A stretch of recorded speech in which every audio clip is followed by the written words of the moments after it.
اپنے اندر بھی علم کا شوق پیدا کرے اور اپنی آنے والی نسلوں کے اندر بھی علم کا شوق پیدا کرے۔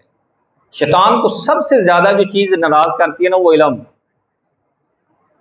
شیطان سب سے زیادہ جس سے ڈرتا ہے وہ عالم ہے، کیونکہ روزانہ یہ حدیث پاک میں ہے کہ نبی کریم صلی اللہ تعالی علیہ وسلم نے ارشاد فرمایا روزانہ شیطان نہ عصر کی نماز کے بعد سمندر پر اپنا تخت بچھاتا ہے اور اپنے جتنے کرندے ہیں چیلے ہیں سب سے ان سے معلومات لیتا ہے، تم نے آج کیا کیا؟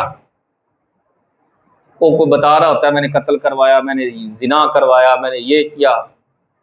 وہ کہتا کوئی کام نہیں ہے بیٹھ جا، یہ کوئی بڑا کام نہیں ہے، کوئی کام نہیں ہے بیٹھ جا، کوئی بڑا کام نہیں ہے کوئی بیٹھ جا۔ اتنے میں ایک چھوٹا سا اس کا چیلا کھڑا ہوتا ہے، کہتا ہے کہ میرا کوئی بڑا کام تو نہیں ہے، آپ نے اتنے بڑے بڑے کاموں کو کہا کوئی کام نہیں ہے۔ ایک بچہ مدرسے جا رہا تھا، میں نے اسے ورگ لایا اور مدرسے سے جو ہے وہ دور کر دیا۔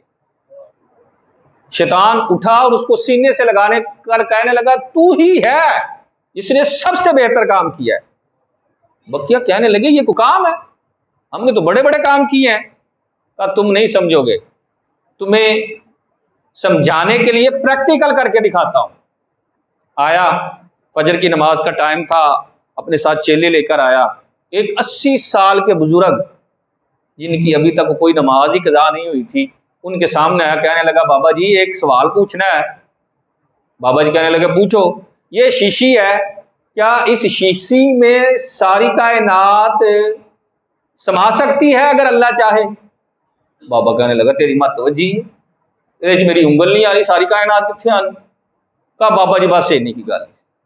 بابا جی چلے گئے، نماز کی بڑی فکر تھی، بھاگ کر آگے گئے، پیچھے سے شیطان کہنے لگا دیکھو ایک منٹ میں میں نے اس کا ایمان ضائع کر دیا، 80 سال کی عبادت اکارت گئی، کسی کام کا نہیں رہا ہے، اسے کوئی خبر نہیں۔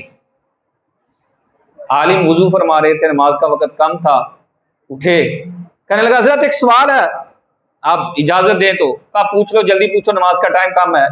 کہا یہ شیشی ہے، اس میں ساری کائنات سما سکتی ہے؟ عالم نے بڑی حیرانگی سے پوچھا، دیکھا، کہا لگتا ہے تم شیطان ہو، یہ شیشی تو بڑی ہے، اللہ چاہے تو سوئی کے نکے میں ساری کائنات کو سما سکتا ہے۔ علم ہے جو انسان کو بچاتا ہے۔ یقین مانے مجھے اور آپ کو یہی نہیں پتا کہ اللہ کے بارے میں ہمارا کیا عقیدہ ہے۔ ہمارے ہاں پوچھا جاتا ہے، بچہ کہہ رہا ہوتا ہے، بچے کو کہہ رہا بیٹا اللہ کہاں ہے؟ اللہ اوپر ہے۔ یہ کس نے عقیدہ دیا؟ یہ تو کفری عقیدہ ہے۔ میں اور آپ اپنے بچے کو عقیدہ دے رہے ہیں۔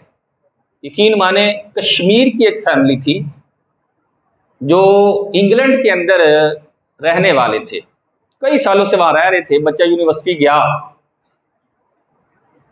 کافر یعنی عیسائی بچوں نے اس سے پوچھا کہ تم مسلمان ہو، اسلام کیا ہے؟ اس نے گھر آ کر ماں باپ سے پوچھا، ماں باپ نے کوئی جواب نہ دیا۔ کہتے ہیں کہ 1 ماہ 2 ماہ، تیسرے ماہ میں اس نے اسلام چھوڑ کر عیسائیت کو اختیار کر لیا۔ اچھا مجھے پتہ ہی نہیں ہے اسلام کیا ہے تو میں کیوں اسے اختیار کروں؟ وہ مجھے عیسائیت کے بارے میں بتا رہے ہیں سارا کچھ۔ یہ سوال اگر میں یہاں کروں نا کہ اسلام کیا ہے تو کون جواب دے گا؟